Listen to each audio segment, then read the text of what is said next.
Fala pessoal, hoje a gente vai abordar aqui nessa aula aqui a Revolução Francesa. Pessoal, se eu ficar olhando aqui para a câmera e para a tela é porque fica um flash de luz, mas isso não vai interferir aqui na nossa aula.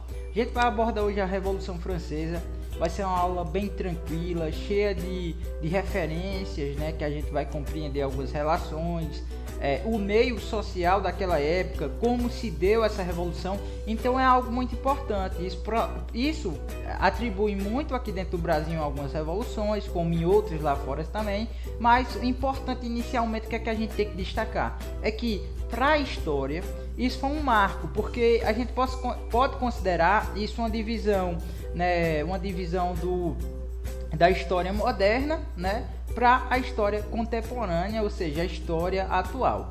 E aí eu botei aqui logo de início, né, início da Revolução. E pessoal, assim, já para contextualizar, as ruas, né, dentro de Paris, quando teve o ápice da Revolução, né, era um negócio danado lá dentro, viu? Porque era gente cortando cabeça, mas enfim.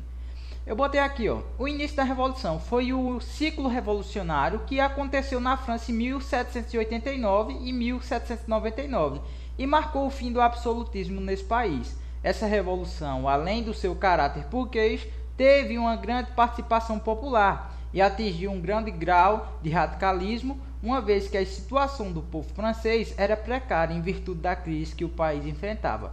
Só nesse texto aqui a gente já pode abordar muitas coisas.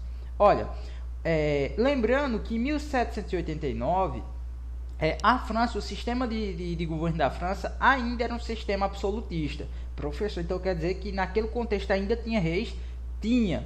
Era um governo absolutista. E ali todo o rendimento, todo o luxo, quem desfrutava disso eram os nobres, ou seja, quem pertencia à burguesia. E aí a gente vai entender, porque isso é bem interessante nesse sistema, a gente vai entender como era a organização dentro desse estado, dentro desse país, né? Como era que se dava dentro esses meios.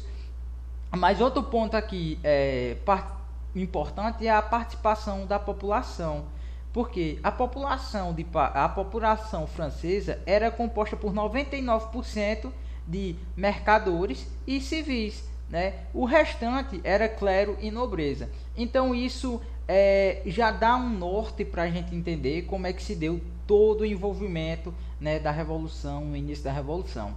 Professor, então quer dizer que o pessoal estava com raiva, né, porque tinha um rei. Olha, isso era um dos motivos. Quem era o rei? Luís XVI, né? Mas isso daí não vinha do exato momento. Já com Luís XIV, já tinha uma insatisfação popular, principalmente de um grupo aí, né, que a gente vai conhecer no decorrer do tempo, chamado de burguesia. Esse pessoal ele já tinha uma certa insatisfação com Luís XIV, né, por estar abaixo dentro da sociedade, e isso contribuiu bastante para inflamar essas revoltas. Mas além disso, pessoal, a gente tem que destacar também o poder econômico, que dentro de um país, se a economia está muito baixa, obviamente várias revoltas vão surgir. Mas, professor, o rei não tem que governar, não tem que administrar as coisas? Tinha que administrar. O problema foi exatamente aí. A burguesia que quis manter o seu padrão ali dentro do contexto que estava passando uma França. Aí está aqui a Assembleia Geral. Professor, preciso saber disso daí? Você não precisa não, você deve. Você tem que entender o que aconteceu dentro da Assembleia Geral. Veja, a partir da Revolução Francesa, muita coisa vai acontecer dentro do cenário atual que contribuiu hoje em dia, por exemplo, o direito dos homens. A própria bandeira da Revolução Francesa vai pregar, né, liberté, égalité, fraternité, né, liberdade, igualdade e fraternidade. Isso são lemas que inspiram aí dentro, né? Além do mais, pessoal, importante lembrar do iluminismo. O iluminismo foi uma fonte principal, foi uma inspiração, foi uma produção que influenciou as relações dentro da França. Professor, a gente vai passar pelo iluminismo. Eu botei um trecho aí, a gente vai ver exclusivamente o que é o iluminismo, quais são os ideais. Não vamos dar aquela aprofundada total, né, que deveria dar, mas a gente vai compreender qual é a essência dele, beleza? Mas de início, vamos entender aqui, vamos lá. Imagine agora que a gente está na França de 1789, né? A gente não é nem do clero, muito menos da nobreza, onde ficavam os reis, né? E a gente é parte do terceiro estado, ou seja, mercadores, burguesia e população civil, o povo normal, né? Os comerciantes, enfim. A gente é pertencente a esse terceiro estado. E a França, como eu mencionei no início do vídeo, estava passando por várias dificuldades econômicas, e uma delas era o fato da alimentação dentro da França. Porque eu vou até usar aqui a falar, porque assim, quando você mexe na alimentação das pessoas, no de comer mesmo das pessoas, o pau vai torar, meu amigo, não tem para onde correr não. E isso aconteceu na França, se você for perceber. Isso aconteceu inteiramente na França, porque a população, o terceiro estado era composto por 99% das pessoas. E estava uma crise imensa, até mesmo alimentícia. O preço do pão em 1789 estava batendo recorde, em julho de 1789. Batia recorde. Para você ver a situação, para a gente contextualizar aqui, se você tivesse, vamos supor, 3 pães, e você não dividisse com o semelhante, você era lixado ali, era uma pizza. Era pizza para 10 e você ia tomar só. Então você já tira por aí como era a situação, né? A situação lá, as pessoas passando fome. Professor, mas então quer dizer, como foi que tudo isso se envolveu? Como é que a economia chegou nesse nível? A gente pode pontuar duas coisas. Obviamente, a França atribuiu, a França corroborou, né, com a independência dos Estados Unidos, e a gente vai botar um tópico aí à frente que vocês vão ver. E isso contribuiu para que a economia da França caísse um pouco, né, se envolvendo em guerras, e também a Guerra dos 7 Anos, né, que foi envolvida com a Inglaterra. A França também perdeu, e isso impactou um pouco a economia.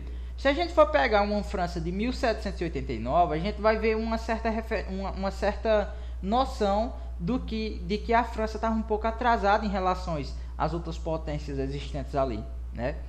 E isso vai influenciar, além do poder absolutista que tinha dentro desse estado, né? Dentro desse estado aí, que era algo muito dificultoso a gente entender. Todo esse meio, né, da população do terceiro estado, passando todas essas necessidades, obviamente tinha que ter uma solução, né? Tinha que procurar uma solução, principalmente com os regentes que governavam aquele país, para que eles procurassem um meio cabível ali para tirar o pessoal da dificuldade. E lembrando, as pessoas já não tinham dinheiro, já não tinham comida, e o poder aumentando os impostos, obviamente uma parcela da população não iria aceitar essa situação. Então isso corroborou também para a influência, para que eles mudassem esses atos, né? Além de que as pessoas estavam sem o direito à dignidade. Muitos desses lemas aí influenciam a Constituição existente hoje, né? A dignidade, direito à vida. Isso vem referente a algumas relações da própria Revolução Francesa. Mas vamos lá. A gente se reuniu, falou, gente, não está dando mais para viver dessa forma, vamos vamos convocar a Assembleia Geral. Lembrando que a Assembleia Geral ela era convocada sempre que o Estado estava passando por uma alta crise. Então, a população, juntamente com os reis e o clero, fizeram essa Assembleia Geral, né, convocaram a última Assembleia Geral para discutir essas situações dentro da França. E aí onde é que está o problema, que o pau vai torar mais ainda, é porque quando é convocada essa Assembleia Geral, vai acontecer algo muito interessante, que é o seguinte, e um entendimento mais claro aqui, era 2 contra 1, era o clero e a nobreza contra a população. Por quê, professor? Veja, o clero continha uma maior parte, né, das terras da França, e eles nunca iriam abrir mão disso, muito menos eles iriam pagar imposto. Eles já não pagavam, aí eles falaram, não vou contribuir para isso não. Já a nobreza gostava do status de ser nobre, não pagava impostos e também não iria sucumbir sucumbir a os pedidos feitos pelo terceiro estado. Então era 2 estados contra 1, né? Tinham que votar para aprovar a situação de bem ou ruim, e sempre esses 2 estados se uniam para votar contra o terceiro estado e assim inibir. Aí onde é que está o problema? A população vai lá, vai tentar fazer. Lembrando, professor, cadê a burguesia? A burguesia está aí dentro. E eu vou explicar, a gente vai pegar um tópicozinho aí só para falar sobre a burguesia. Mas de antemão, vamos entender aqui o contexto, o sistema de porradaria que estava para se implantar lá dentro. Pronto. A burguesia, juntamente com a população, vai nessa Assembleia Geral, vai convocar e vai pedir, né, vai pedir melhorias ao Estado, que comecem a pagar impostos também, porque só eles estavam pagando, enfim, uma série de pedidos. E aí o rei, como solução, voltou que não iria fazer isso, e ainda falou assim: peraí, eu tenho uma ideia, vamos aumentar os impostos. Agora veja que interessante, só quem pagava os impostos era quem? O terceiro estado. Como é que já está uma economia lascada lá dentro, né? Já está uma economia, desculpa o linguajar, mas é a realidade. Já estava uma economia lascada lá dentro. Pessoal passando fome. Você vai aumentar os impostos, meu amigo, é você pedir para morrer, né? Você pedir para levar chibata, meu amigo. Não tem como. Os caras aumentam os impostos, né? Uma França que já estava sofrendo tudo aquilo, né, que a gente mencionamos, e os caras contribuem aumentando o imposto cada vez mais. Aí obviamente tinha que ter uma revolução, né? Mexeu na comida, aumentou o imposto, pisa mesmo. Aqui, né, eu botei a Assembleia Geral só para a gente não deixar em branco e passar uma contextualizada, para vocês verem que o cenário partiu nesse mesmo sentido, né? Para tentar resolver o cenário de crise em que estava o país, convocou-se a Assembleia Geral dos Estados Gerais, mas na ocasião os interesses do clero e da nobreza novamente se propuseram ao terceiro estado. Professor, o senhor acabou de me explicar, eu esqueci de novo, não entendi porque eles recusaram, não entendi porque eles fizeram isso, me explique por favor. Eu vou lhe explicar, rapaz, a gente vai entender agora. Lembre-se, olha, o clero e a nobreza não queriam perder a hegemonia, o poder e tudo mais. Eles não queriam. Além disso, eles não queriam ser pertencente a uma classe que paga imposto. Isso, obviamente, eles iriam recusar. Professor, então quer dizer que só quem pagava imposto era o terceiro estado? Era, meu amigo, era só o terceiro estado. E aí onde é que estava o problema? Veja, no terceiro estado a gente vai encontrar, vixe Maria, né, os civis e os burgueses. Professor, mas por que eram burgueses? Porque tinha mercadores aí que dentro desse sistema de economia que estava tendo, eles não estavam passando uma fome imensa, muito menos uma crise econômica imensa, mas eles eram pertencentes ao terceiro estado, eles tinham que pagar os mesmos recursos, os mesmos impostos, e aí a burguesia estava embaixo, meu amigo. E quando a burguesia está embaixo, ela quer subir. E aí a gente vai analisar isso aqui direitinho, porque é uma movimentação muito interessante, porque a gente vai abordar a ideia de queda da Bastilha, achando que é algo simbólico, mas para a burguesia tem algo lá. Eles sabiam o que manobrar, então a gente vai ver isso aí. Então, que fique claro, né? O clero e a nobreza não queria largar o osso, não queria partir para o grupo que pagava imposto, e aí recusaram. Eles falaram: meu amigo, é 2 contra 1, vocês vão perder sempre. E aí tinha que ter uma revolta aí, né? Aí a população da França, meu amigo, falou: agora é chibata para 10. E aqui tá, né, a pirâmide que eu desenhei para vocês compreenderem um pouco melhor como era a Assembleia. Professor, então quer dizer que o clero e a nobreza se juntaram para votar contra a população. Eles fizeram exatamente isso. E se a gente for entender, a gente for analisar, uma das propostas da população era o quê? O voto individual. Eles queriam votar individualmente, porque a população sabia que toda vez, né, o terceiro estado sabia que toda vez que ia convocar uma assembleia, era 2 votos contra 1, eles não queriam ganhar. Então eles propuseram a nobreza e o clero, né, os representantes ali na assembleia, que tivesse o voto individual. O que é que a nobreza e o clero fez? Não, gostei não gostei, não vai ter, né, pode acabar com essa história aí. Foi o que eles fizeram, né? Eles negaram esse pedido do terceiro estado, e assim a população mais furiosa já estava com fome, já não tinha economia direito, né? E negando os seus direitos, meu amigo, é você falar, rapaz, pode atacar. O rei aí estava pedindo, os estados estavam pedindo, eles não queriam largar o osso por nada, né? Não queriam.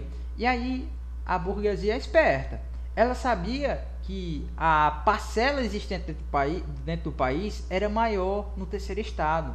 O terceiro estado era composto por 99%, pessoal, das pessoas lá. Então, se eu consigo influenciar 99% de um estado a atacar determinada coisa, meu amigo, não tem ninguém que a defenda. Não tem quem defenda. Então a burguesia, né, ela já começa a mostrar suas raízes, manipulando aí, né, essas revoltas. Professor, então quer dizer que a burguesia só queria, né, ela só queria justamente chegar ao poder político.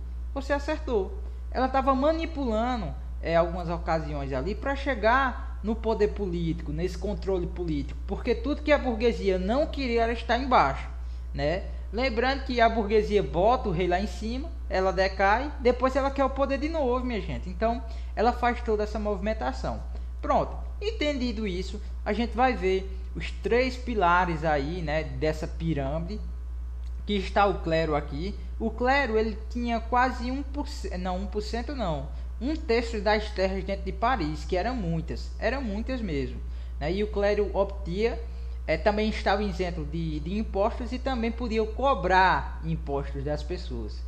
A nobreza é o mesmo. A nobreza usufruía muito do dinheiro, gastava demais, fazia muita dívida econômica, né? E a gente sabe, aqui mesmo nas vestes em si, demonstra que eles tinham um patamar de vida diferente, né, da população parisiense. Tem um jogo aí que eu vou botar algumas cenas mais à frente, que a gente vai compreender um pouquinho como era o sistema lá dentro, né? Então a nobreza aí gastava muito, também estava isenta dos impostos, né? Estava pertencente a uma das classes altas existentes lá, nessa França. Aqui também tinha população, né? Os campesinatos, os civis, enfim. Aí também tinha os burgueses, que assim, eles estavam em um patamar, né, um pouco mais elevado do que as pessoas, porque eles não enfrentavam essa crise econômica totalmente, mas eles queriam se esquivar dos impostos que eles tinham que pagar para a coroa. Então ele tinha que juntar o útil ao agradável, né? Utilizar da população para poder chegar no poder, e assim a burguesia fez. E também a gente tem os civis, que queria seus direitos, e aí quando viu que a Assembleia Geral foi convocada e seus direitos foi negado, aí é que eles sentiram mais raiva ainda do rei Luís XVI, né? E aí tava os civis, que era composto por maioria da França aí. Aqui eu botei nesse segundo tópico algumas coisas que a gente vai compreender, né? Professor, toda vez que eu quiser apontar alguns motivos da Revolução Francesa, o que é que eu coloco? O que é que eu posso observar? Eu botei aqui a crise alimentícia. Com o pão batendo recordes em julho de 1789, o país estava à beira de uma revolução, né? À beira de uma revolta. Isso é verdade. Por quê? Como eu disse, se a gente for observar, em 1788, o país, né, enfrentou uma crise agrária imensa, né? Os rendimentos, a colheita não foi conforme eles queriam. Então já juntava anos e anos aí de um Paris, de uma Paris onde os reis usufruíam, gastavam, atribuíam, faziam muita coisa aí, muita bagaceira dentro desse país, e a população estava só tomando papel. Então elas tinham que fazer alguma coisa. Então a crise alimentícia é um dos pontos que a gente pode se observar aí como os motivadores para que as pessoas fossem às ruas, que as pessoas fossem atacar esses meios. A crise econômica, rapaz, a crise econômica era muito grande. A gente está falando de um poder absolutíssimo. Professor, esqueci o que é absolutista. É um poder onde é governado por reis. Lembra, rapaz? Eu já lhe falei mais de umas 2 vezes aqui nesse vídeo. Então, a crise econômica era um dos pontos. E aí, né, tinha os gastos dos regentes, né, que usufruíam de luxos e mais luxos, mas eles pouco ligavam para essas questões, porque não estava pagando imposto, não estava fazendo nada. Quem pagava era a população lá, né, pagava com trabalho, com sangue, com tudo. E quem era opositor, pessoal, eles pegavam, mandavam lá para a Bastilha para se lascar, viu? Só Deus lá sabe quando você sair lá de dentro. Só Jesus. Tem um livro, Alert Frege, né, que ela fala sobre o sabor do arquivo, que ela vai fazer embasamento justamente dentro das Bastilhas. E os opositores que eram levados para lá, geralmente não saía mais nunca, né? Uma vez lá, o pessoal falava que era o caminho da morte, né? Que era um caminho só de ida, você nunca mais voltava. Enfim, a crise econômica atribuída a isso aí se deu também sobre a Guerra dos 7 Anos, como eu botei aqui, o envolvimento na Revolução dos Estados Unidos também. Por quê? A França já tinha perdido a Guerra dos 7 Anos, né? Já tinha perdido essa guerra, um entrave entre França e Inglaterra, né? E é por isso mesmo que a França, com um sentimento, né, de raiva, vai ajudar na Revolução Americana, né, na independência dos Estados Unidos, enfim, ela vai ajudar de certa forma.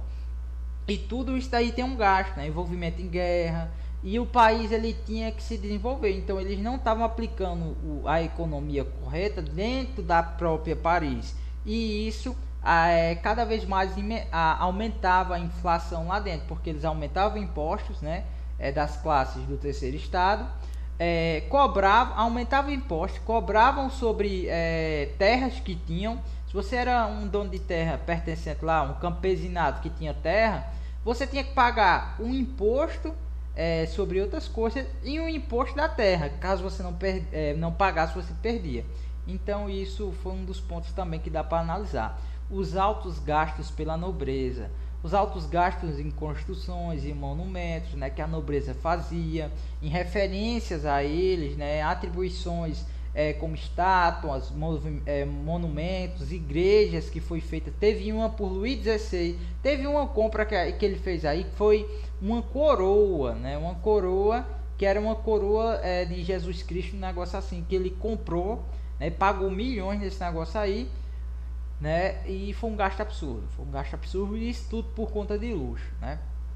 E impostos que aumentavam, é o outro ponto que eu coloquei, que os impostos eram cada vez maiores, rapaz, não dava não. E é tanto que, como a gente viu aqui na Assembleia Geral, quando os caras foram lá falar, pelo amor de Deus, nos ajude, rapaz, deixa a gente viver, os caras, não, peraí, eu tenho uma solução, imposto. A galera aí era para lascar. Como é que você sobrevivia pagando só imposto? Não dava, não dava de jeito nenhum.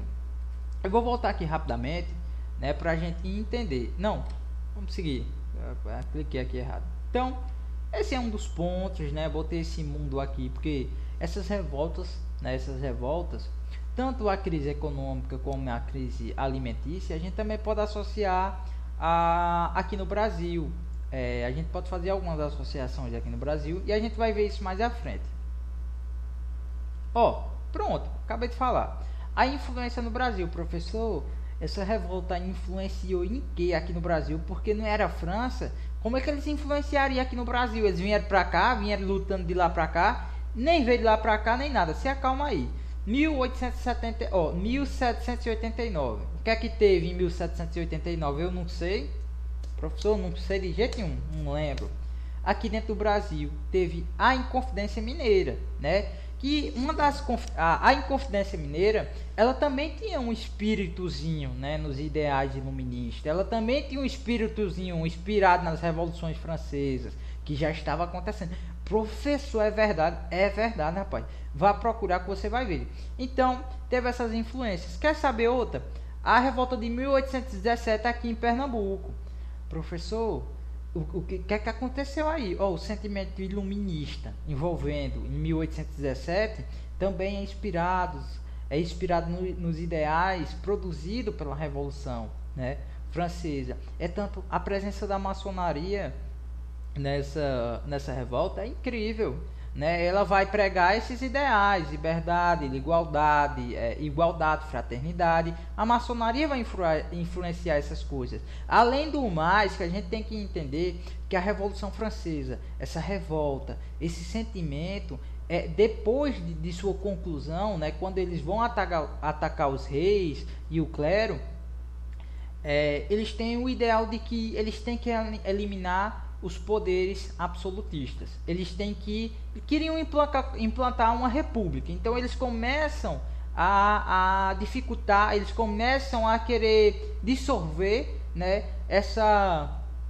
esses poderes absolutistas. Então quem eram os países absolutistas falaram: opa, pera aí, rapaz, não, pera aí, maçonaria vir pra cá, a gente pega, é um verme, vai acabar com a gente. Em 1808, Napoleão vai lá tentar acabar com o poder absolutista de Portugal, né?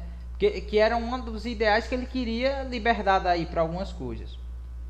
Ele tenta acabar, ele estava tentando acabar com esses poderes absolutistas, e aí influencia a Revolução Francesa influencia em muitas revoltas, né? Principalmente revoltas separatistas, que elas vão prezar pelos direitos dos homens, o direito da vida, o direito de igualdade, o direito de propriedade, essas coisas, direito de moradia. Professor, o senhor está falando tudo isso aí, eu estou lembrando da Constituição. Parabéns! Isso é direitos que, através da Revolução Francesa, também implantaram o sentimentalismo na nossa Constituição. Tem um pouco ali. Os direitos humanos. Direitos humanos é também, professor? É também. Tem algumas cláusulas ali, o início, né, respeitando os atos da Revolução Francesa lutada, né, por esse pessoal. Professor, entendi tudo que o senhor falou. Vou sintetizar agora. Vou botar tudo no papel, beleza? Beleza. A França estava passando por crise, aumento dos impostos, economia baixa, a população sofrendo, né? Tudo isso fez parte da Revolução Francesa, Pode ir sem medo. A gente vai passar aqui para um entendimento. E a gente vai entender, como eu disse lá, a gente vai entender um pouquinho sobre o Gerondino, o Jacobino. Professor, não sei não o que é Jacobino e o que é Gerondino, não. Lembra do terceiro estado? Lembra que eu falei que existia o terceiro estado, que eles estavam lá, que tinha os campesinatos, que tinha os burgueses e que tinha a população civil? Então, vamos lá. Os gerondinos, eles praticamente são uma formulação dos burgueses. É uma formulação que os burgueses se unem, né, e se declaram gerondinos. E aí aqui eu botei, os gerondinos representantes da alta burguesia defendia posições moderadas e a monarquia constitucional por sua parte. Esse era um dos ideais dos gerondinos, né? Eles participavam tudo do mesmo estado que era o terceiro estado. Professor, então quer dizer que os mercadores de alta classe poderiam ser os burgueses? Poderiam e eram. Professor, então quer dizer que os civis que estavam lá lutando na Revolução eram os jacobinos? Eram os jacobinos, né? E esses jacobinos que a gente vai ver mais à frente, que era liderado por Robespierre, né? Um homem muito mais à frente, a gente vai ver aí. Mas enfim, os gerondinos partiam mais para o lado da direita, né? A gente pode considerar eles direita. E a gente vai entender isso aí também, viu? Direita, esquerda, que é muito importante, influencia aqui hoje em dia dentro da política do Brasil, para se entender se você é posicionado entre direita, se você é posicionado entre a esquerda, enfim. Isso tem todo um significado e um ideal aí dentro, né?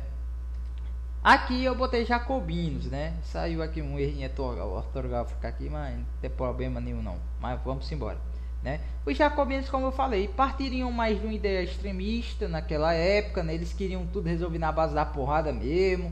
Queriam sentar o tapa em tudo, todo mundo que viesse. É tanto que a gente vai ver aí o que é que eles fazem com o Luís XVI, né? Mas naquela época eles lutavam pelos ideais, pelo o controle ao poder, né? Mas também tinha essa parcela aí, pessoal. Eles naquela época ali eram um pouco mais radical. Eles sentavam a porrada mesmo, o sarrafo, tinha que fazer, na visão deles, né? Tinha que fazer. Eu não vou julgar, né? Porque eles estavam passando por necessidades imensas aí, então, né? Mas a gente vai compreender. Os jacobinos defendiam reformas sociais e na Assembleia Nacional sentava-se ao lado esquerdo da sala das reuniões. No Brasil, os clubes republicanos radicais do fim da monarquia se diziam jacobinos por defender as mesmas ideias dos franceses em séculos antes. Ou seja, os jacobinos, a gente vai entender agora. Pronto. Tinha a Assembleia Nacional, né, onde era discutido pautas, relações, ideias e tudo mais. Tinha a galera do Centrão, que ficava no centro. Professor, então quer dizer que o Centrão é isso mesmo? É isso mesmo, rapaz. Não precisa ficar nervoso. Você está compreendendo aí, vai anotando no caderno, que é tudo isso mesmo. Estavam no centro. E tinha, né, os gerondinos e os jacobinos, que os jacobinos ficavam à esquerda da sala das reuniões e os gerondinos à direita, né, dessa sala. Então, isso influenciou também nas ideias republicanas aqui dentro do Brasil, de esquerda e direita. É importante lembrar que os jacobinos eles tinham esse lado pertencente à esquerda, e depois de que eles conseguem consolidar as colocações, vai ficar uma certa disputa entre jacobinos e gerondinos na influência do poder, né? Na conquista do poder, no ato de como deveria ser governado. Então, isso na França vai se desenvolver muito bem. Pronto, professor, o senhor sintetizou tudo isso daí, né? Mas eu não entendi até o momento qual foi a diferença entre esses dois, né? O que eles pensavam, o que é que fez eles se tornarem tão diferentes, né? Então, pessoal, a gente vai entender assim, ó, preste atenção.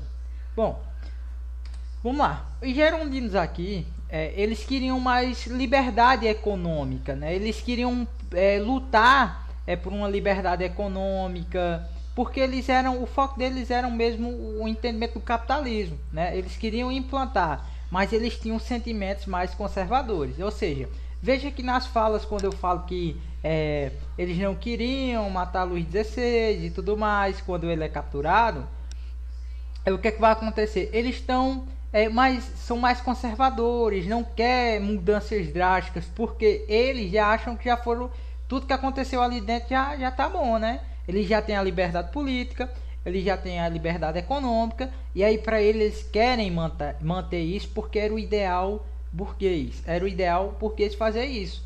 Já os jacobinos, eles fazem, não, a gente vai fazer ainda mais, a gente quer mais ideais radicais. Professor, então quer dizer que eles é os homem bomba? Não pense aí nesse modão. Quando eu estou falando extremista, pessoal, porque a gente tem um entendimento de extremista é algo ruim, hoje em dia é tido como algo ruim, mas quando eu falo que eles naquela época queriam ideais mais radicais, né, estou me referindo que eles queriam, além dos ideais conservadores, eles queriam ideais de liberdade mais à frente, eles queriam ideais para todos, de acessibilidade, de igualdade, essas coisas. E eles sabiam que os gerondinos, parando ali naquele meio social, estavam sendo muito conservadores. Então, os gerondinos e jacobinos começam essa disputa nesse exato momento. Então, aí é uma diferença, professor. Então, eu posso utilizar essa diferença. Você pode, não, você deve. Toda vez que você ouvir, entenda, né, os ideais de cada um, porque é importante para dentro da revolução a gente entender o que é que cada um estava fazendo ali naquele contexto. Não era todo mundo brigando igualmente, não era todo mundo brigando, né, por brigar. Era basicamente assim, ó, meu inimigo, o inimigo do meu inimigo é meu amigo, vamos juntar com ele. Aí pronto, eles fizeram exatamente isso para conquistar seus objetivos, né? Os gerondinos queriam exatamente isso. Conquistaram e acharam que a liberdade financeira já tinha sido implantada e as mudanças feitas já eram bastante. Já os jacobinos não, eles queriam tanto um recado mais à frente que eles falam que aquelas mudanças não eram as necessárias somente ali e queriam mais mudanças, né? Então, basicamente a gente vê os gerondinos, né, como a gente diz, de direita, não enfatizando política alguma aqui, longe de mim, mas eles partindo mais no sentimento de conservadorismo, e os jacobinos no ideal mais liberal, né? Então, dá pra gente fazer essa contextualização. Marca no coração e acabou. Não esquece nunca mais. Pronto. A queda da Bastilha. A queda da Bastilha, na época, havia mais de 12 toneladas de pólvora armazenada na prisão. Calma, isso é muito interessante. Por quê? Professor, por que eles foram na Bastilha derrubar a Bastilha? Ó, tinha duas coisas e é muito interessante você entender isso. Os jacobinos, geralmente, eles eram os pessoais que tinham a ideia diferente, né? Ideias mais voltadas para frente, né? E aí o rei não gostava desse pessoal que queria incentivar, né, revoltas, que queria incentivar mudanças. Ele falava: não, a gente tem que pegar um caba desse, tem que botar na prisão para ele nunca mais sair, porque se ele convencer a população, tamo morto, vai morrer todo mundo aqui dentro. Então ele fazia isso. A prisão, a Bastilha era algo sentimental naquele meio. Só que aí a gente tem que entender os dois lados da moeda, né? Professor, os dois lados da moeda que o senhor está falando é entre rei e entre terceiro estado? Não é por aí não. A gente vai ver os dois lados da moeda entre os burgueses e os civis. Os civis geralmente eram os que eram colocados dentro da Bastilha, que se lascava, que morria, que nunca mais voltava, né, para suas famílias. E os burgueses, eles articulavam outros planos. E aí é muito interessante, porque quando a gente vai observar todo esse caminho até a Bastilha, né, você vai perceber como foi manipulado. Por quê? Os burgueses, eles já sabiam onde tinham os burgueses já sabiam onde tinham armas, né? Mais de 40 mil mosquetes, que eles vão no hotel, eu não vou arriscar aqui o francês, mas não sei direito, né? Hotel des Valides, né? Que era um hotel que estava guardando mais de 40 mil mosquetes. E os burgueses direcionam, né, os indivíduos, provavelmente falando: para a gente convencer, para a gente lutar, a gente tem que ter arma. Sem arma não vai dar em nada, a gente vai apanhar também. Então eles invadem, né, porque eles queriam se armar, eles queriam já iniciar os poderes, eles queriam concretizar aquilo que queriam fazer, né? Então eles vão até esse hotel des Valides, acabam adquirindo mais de 40 mil mosquetes. Esses mosquetes fica na mão, né, desses, distribuído entre gerondinos e jacobinos para essas invasões, né, e eles vão direcionalmente na Bastilha. Primeiro porque eles queriam dar, né, para os civis, eles queriam dar um sinal para o rei: a gente vai derrubar você, rapaz, você vai cair do poder, viu? E para os burgueses, eles queriam ir lá justamente para uma coisa, porque lá tinha mais de 13 mil toneladas de pólvora. Eles falaram: vou pegar, tá lá dentro, né? Tá lá dentro. Então veja o direcionamento da burguesia, veja o que ele já estava armando politicamente as coisas, ele já estava articulando, né? Eles não estavam indo somente o emocional, né? Eles vão nesse hotel des Valides, pega os mosquetes, direciona a atenção da população totalmente para a Bastilha, porque as pessoas tinham raiva da Bastilha. É tanto que quando a Bastilha cai, muitas pessoas pegam as pedras, né, da Bastilha e levam para casa como um sinal de vitória. Eles falavam: rapaz, ganhei demais, vou pegar essa pedra, vou botar na minha casa como um sinal, como meu troféu. Então, né, a gente vê a articulação dos dois meios, um agindo para o lado emocional e outro já no meio político. Agora, lembrando que aí o massacre foi grande, né? O massacre foi terrível dentro dessa Bastilha, né? Porque lá tinha menos de 100 homens lá dentro. As pessoas que ficavam na Bastilha a maioria já eram soldados veteranos, né? De guerra, eram soldados suíços que ficavam lá dentro, né? Já pessoas, porque eles nunca imaginariam que a população iria na Bastilha derrubá-la, né? ou muito menos como o rei Luís XVI imaginou, né, em uma conversa com Bernardo Leclerc, que ele vai falar o seguinte: Bernardo Leclerc ele acaba escapando aí dentro da Bastilha e ele vai notificar Luís XVI, né? E Luís XVI pergunta a ele assim, deixa eu me lembrar direitinho, minha gente. Luís XVI ele vai perguntar: é uma revolta isso que está acontecendo? Aí o duque lá, Rochette, ele vai falar: não, senhor, isso aí é uma revolução, né? Isso é uma revolução. Aí pronto, meu amigo. Aí, a partir da queda da Bastilha, veja, a gente vai considerar esse marco aí muito importante, porque aí é um entendimento onde foi rompido, né, esse ideal absolutista e implantado ideais iluministas, ideais de liberdade, ideais de igualdade, né, que atribuíram e atribuem até hoje ao Estado contemporâneo, né, a história contemporânea agora, né, a contemporaneidade, né? Ixi, Maria, aí é a palavra difícil demais. É um trava-língua. Mas enfim, vai atribuir até hoje. Então a porradaria aí foi grande. Professor, eu não consegui imaginar de jeito nenhum. O senhor acabou de falar e não consegui associar, não consegui entender. Eu vou botar algumas cenas de um jogo chamado Assassin's Creed, né? Pra gente começar a compreender que dá para aprender. Porque o jogo Assassin's Creed Unity, anote aí, o jogo Assassin's Creed Unity, ele é altamente em cima da Revolução Francesa, desde o Estado Geral. Então eu vou botar várias cenas do decorrer dessa aula aqui que vai lhe atribuir uma visão, né? Você vai vivenciar a história como se você estivesse lá. O jogo ele faz exatamente isso, é um jogo histórico. Você aprende com o jogo, né? Professor, eu posso dar em alguém? Você bate em quem você quiser. Professor, eu posso pular de cima de uma ponte? Pode.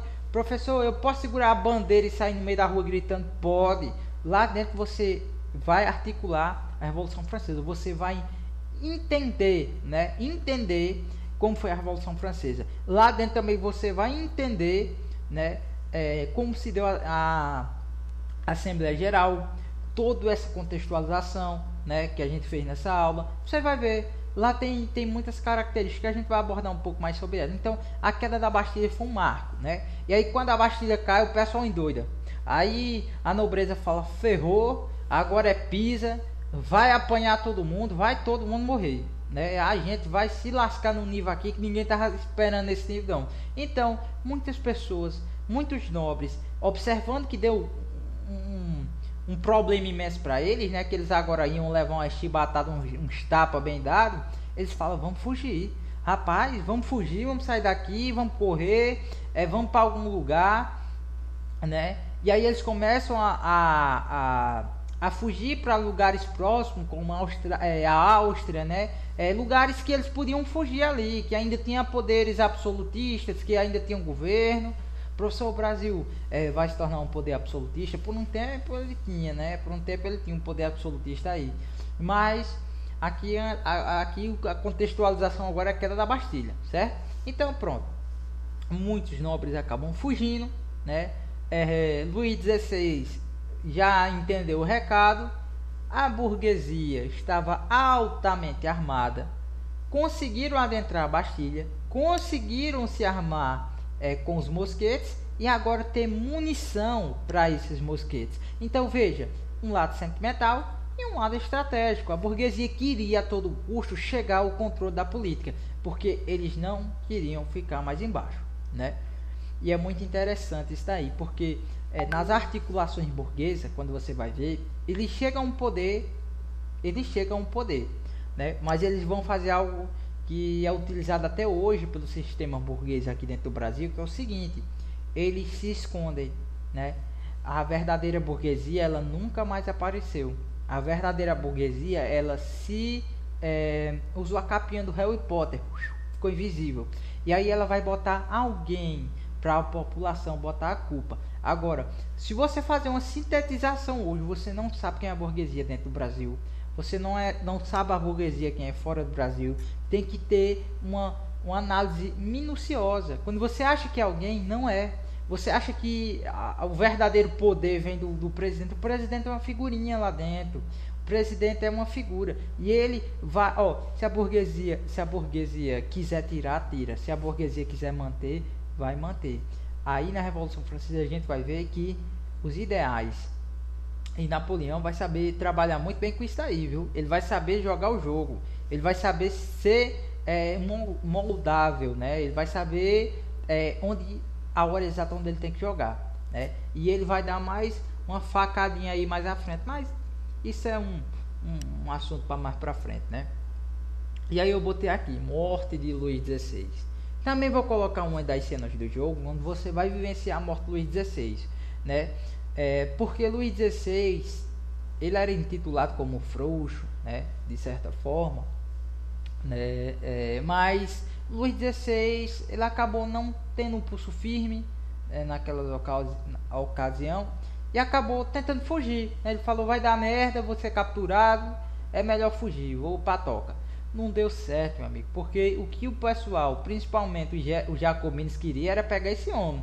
Rapaz, é que nem menino que faz raiva o dia todo, você fica para dar um beliscão dele. Então o jacobino tava maluco. Ele falou: vamos pegar esse, eu só me aquieto hoje quando eu pegar esse cabo. Então foi praticamente assim. O próprio rei Luís XVI tentou fugir da França em 1791, veja aí, ó. Mas foi reconhecido quando se aproximava da fronteira com a Bélgica. Depois de capturado, foi reconduzido ao Palácio de Tulheiras, localizado em Paris. E esse era o local onde o rei morava desde 1789, quando os revolucionários obrigaram-o a abandonar Versalhes. Obrigaram como? Na base da pressão, meu amigo. Ou você sai ou você sai. Então ele saiu, né? Professor, não entendi isso aqui de 50% que o senhor botou, não. Quer dizer que ele era 50% a favor de fugir, 50% a favor da guerra? Não. Quer dizer que ele era 50% super-herói, 50% a favor, era humano? Não. Quer dizer que ele era o quê? Que o senhor botou aí que eu não estou entendendo. Calma aí. Ó, vamos lá. Luís XVI tentou fugir, né? Vou dar no pé, vou juntar tudo, vou-se embora com minha família, né? Que se lasca aí agora todo mundo. Mas não deu certo não, porque ele foi reconhecido, né? Ia ser reconhecido. Na fronteira, quando ele estava chegando ali próximo da Bélgica, né? A fronteira entre a Bélgica, ele foi reconhecido e capturado. Ele e toda a sua família, que a mulher dele também, salvo me engano, foi morta, né? Nessa ocasião aí também, né? E acabou sendo enguilhotinada, né? Que aí e outro sistema de brutalidade nessa França aí era grande, rapaz. O que morreu de gente, a concepção, eu vou botar cenas e mais cenas e vocês vão entender, né? Diante desse vídeo eu vou botar todo ele editadozinho.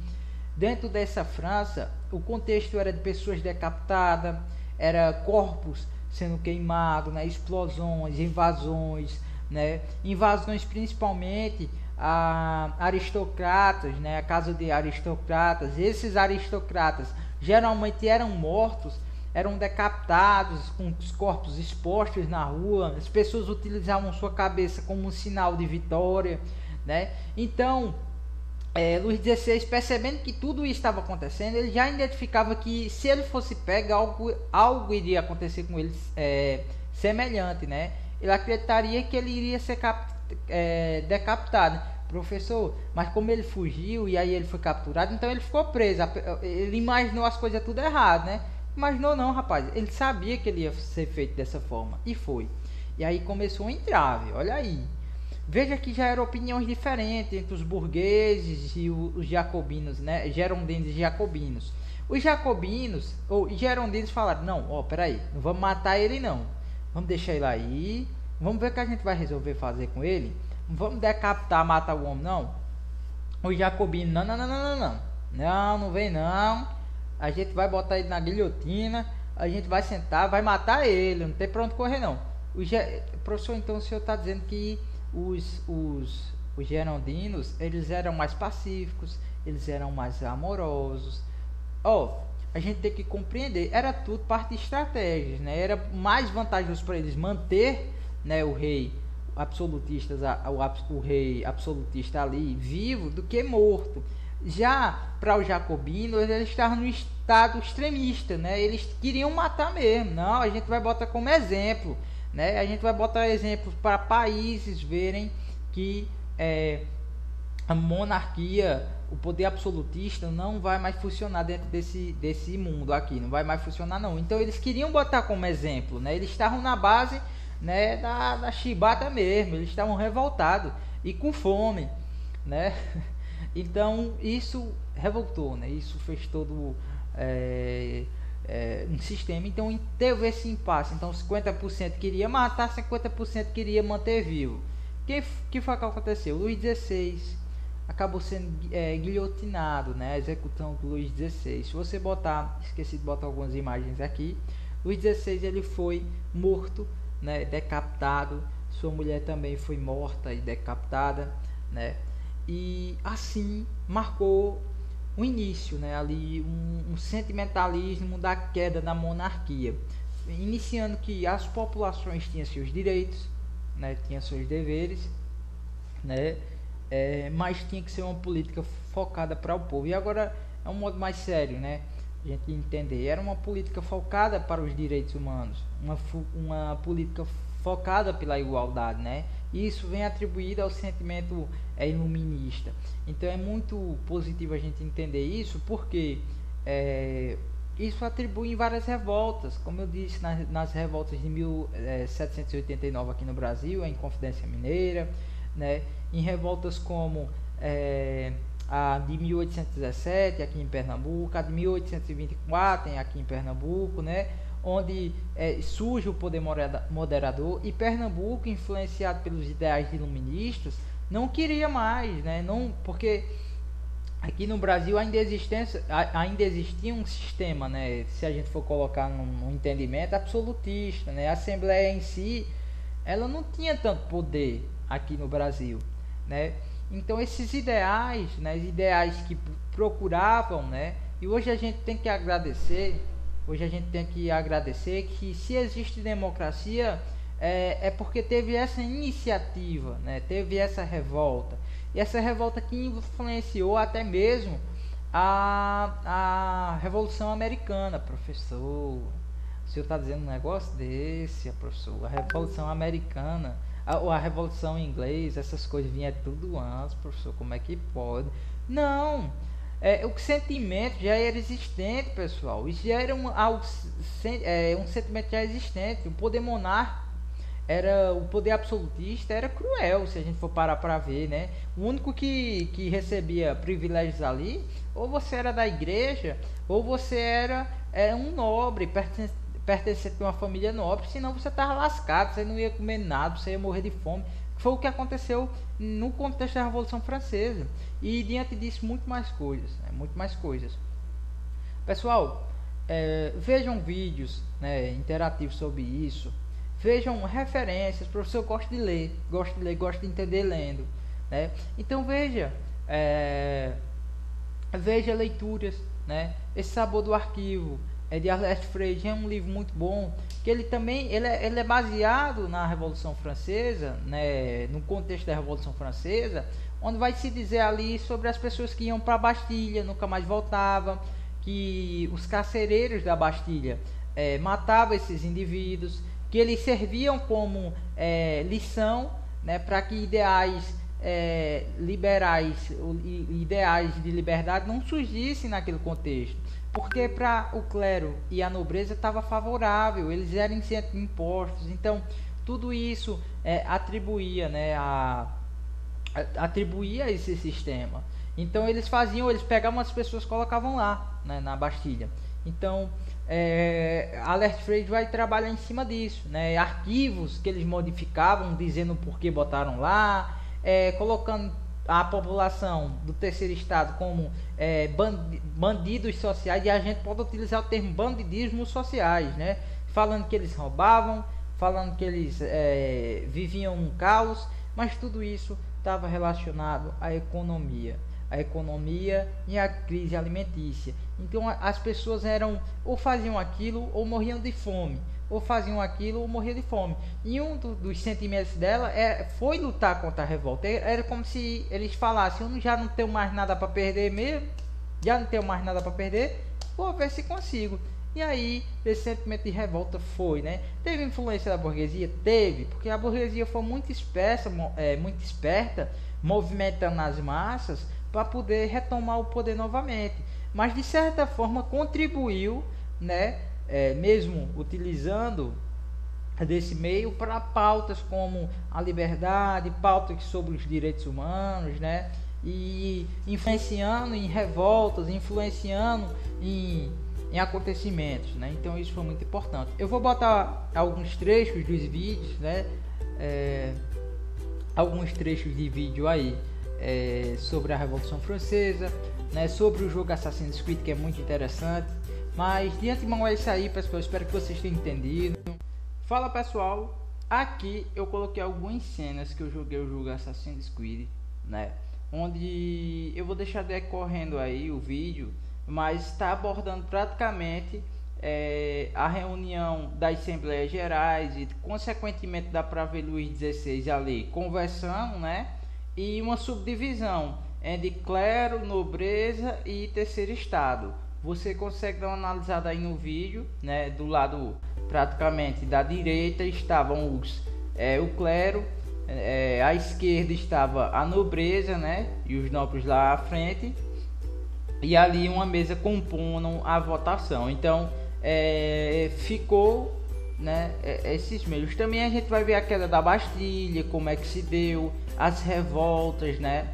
A quantidade de pessoas que participaram, você vai ver que foi muita gente invadindo a Bastilha e pouca gente defendendo a Bastilha, como eu disse lá no vídeo.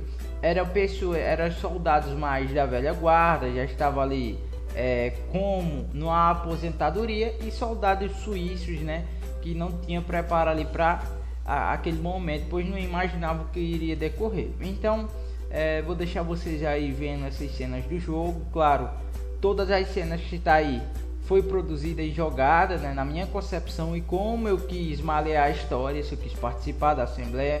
Então isso são decisões que você toma lá dentro do jogo, beleza? Então fica aí com o vídeo e vocês dão uma analisada, dá uma rabichada aí para ver se tá tudo, né, se tudo realmente tá acontecendo como foi dito dentro do vídeo. Então valeu. Faz muito tempo desde a última reunião dos Estados Gerais. Apesar da reunião dessas assembleias parecer ter caído em desuso, não hesitei em restabelecer uma prática que trará vigor ao reino e oferecer à nação uma nova fonte de felicidade.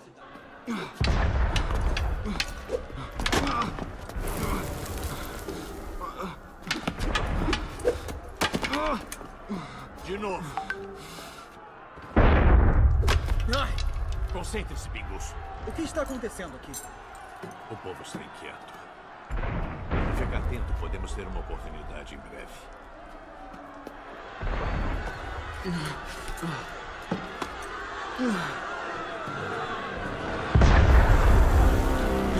Foi um tiro de canhão.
inocente. Senhores, sou inocente de tudo o que me inculpam. Espero que meu sangue possa cimentar a felicidade dos franceses. O rei é apenas um símbolo. Símbolos podem inspirar medo, e medo pode inspirar controle, mas os homens perdem seu medo dos símbolos, como podes ver. Esta foi a verdade pela qual temerei. O direito divino dos reis não é nada mais que o reflexo da luz do sol sobre ele. E quando a coroa e a igreja virarem poeira, nós que controlamos já que estás vivo.